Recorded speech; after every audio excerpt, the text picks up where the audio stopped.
Di perkara ini kan memang korbannya anak ini, anak. Jadi mungkin saya rasa masih relevan lah saya tanyakan kepada ahli. Ini terkait dengan restitusi ahli terhadap korbannya anak. Ini restitusi ini bagaimana sih seharusnya kewajiban si pelaku untuk terkait restitusi bagaimana ahli terhadap korbannya yang anak ahli? Iya, itu mungkin nanti bisa ditanyakan ke ahli lain ya, itu bentuk-bentuk pemidanaan. Jadi bentuk-bentuk pidana itu ada pidana pokok dan ada pidana tambahan. Untuk korban anak, memang kalau kita merujuk pada Undang-Undang 35 2014, 23 2002, 17 2016, ada pidana restitusi. Ya. Jadi pidana restitusi itu artinya ganti kerugian yang dibebankan kepada pelaku untuk diberikan kepada korban. Restitusi itu adalah sifatnya aktual cost kerugian yang dialami oleh korban yang bisa dibuktikan.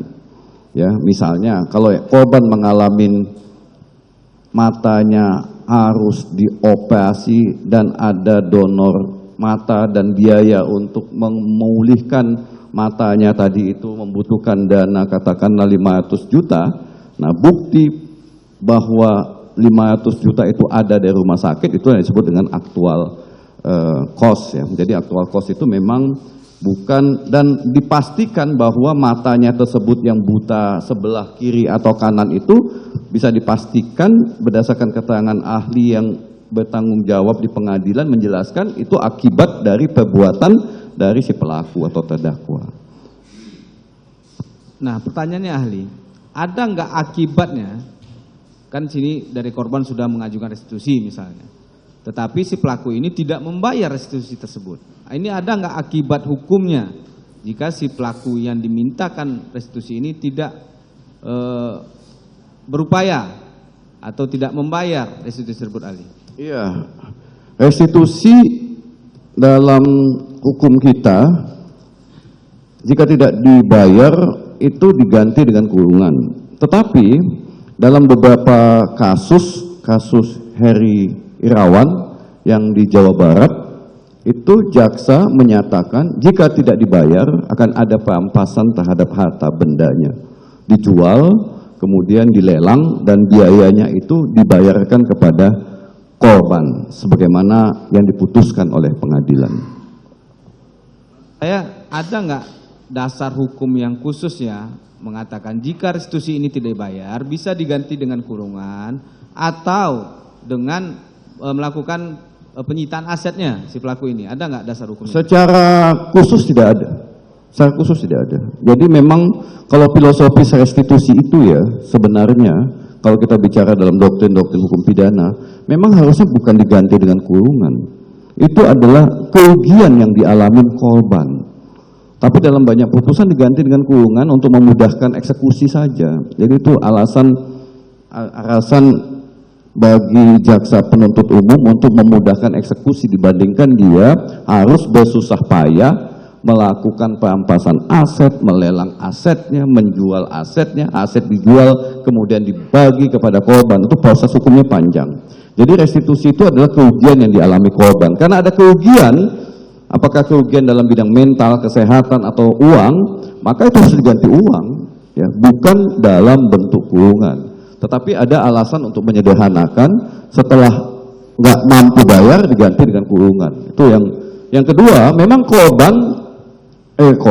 terdakwa tidak memiliki aset yang bisa dirampas ya, secara objektif nggak ada gitu loh, nggak ada. Jadi kalau mau dipaksakan ya nggak bisa juga ganti kerugian, akhirnya diganti dengan kurungan. Demikian.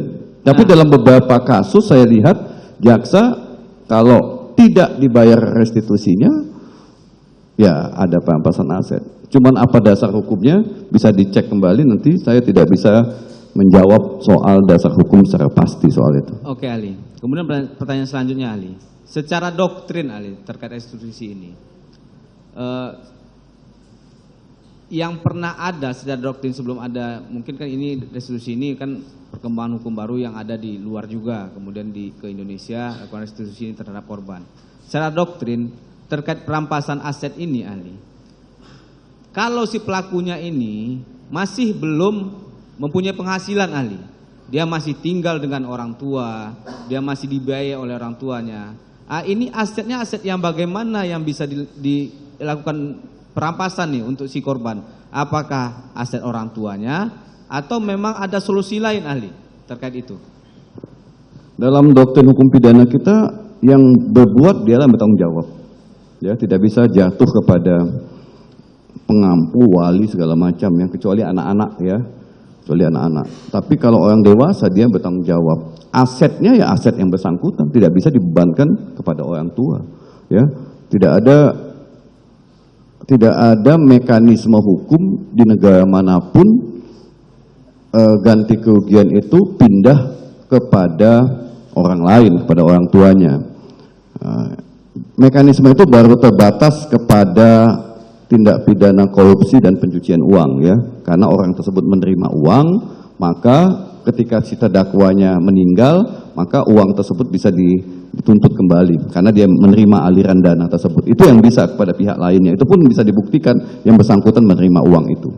Jadi dalam konteks ini nggak ada aturan hukum yang bisa menjadikan orang lain untuk membayar ganti kerugian tersebut. Nah, pertanyaan selanjutnya ahli, kalau memang si pelaku ini tidak ada kekayaannya, harta kekayaannya, apakah kemungkinan bisa diganti lagi dengan subsidiar pidana lagi, kurungan gitu ahli? Atau bagaimana solusi agar nih hak-hak korban ini bisa terpenuhi ahli, biaya-biaya pengobatan ini bisa terpenuhi?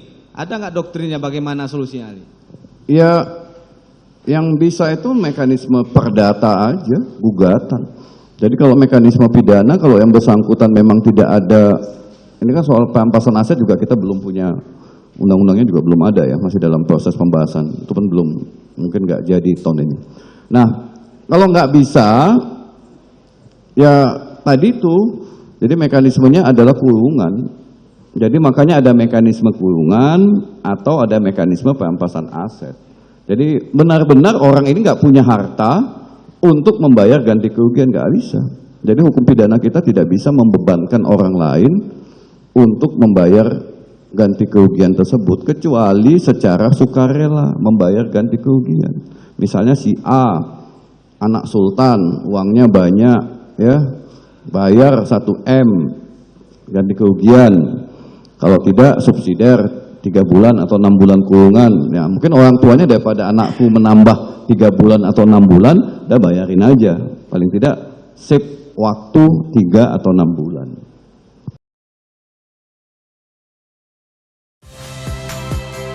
Saya Nitya Anissa, saksikan program-program Kompas TV melalui siaran digital, pay TV, dan media streaming lainnya. Kompas TV, independen, terpercaya.